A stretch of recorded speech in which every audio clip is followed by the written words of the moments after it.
అతని కోరిక మన్నించారు స్వామివారు. నవాబు తనకిష్టమైన మత్స్య మాంసాహార పదార్థాలతో బ్రహ్మంగారికి భోజనము ఏర్పాటు చేశాడు.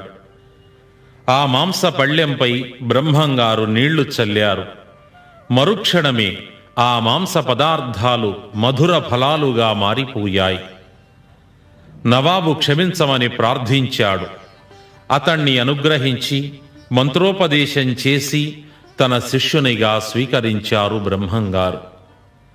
ఆ బనగానుపల్లె గ్రామ ప్రజలందరినీ వెంట తీసుకుని వెళ్ళి మేళ తాళాలతో వేద మంత్రాలతో రవ్వలకొండ గృహాంతర్భాగంలో తాను రచించి ఉంచిన తాళపత్ర కాలజ్ఞానాన్ని పల్లకిలో పెట్టించి గ్రామం మధ్యలోనికి తెచ్చారు.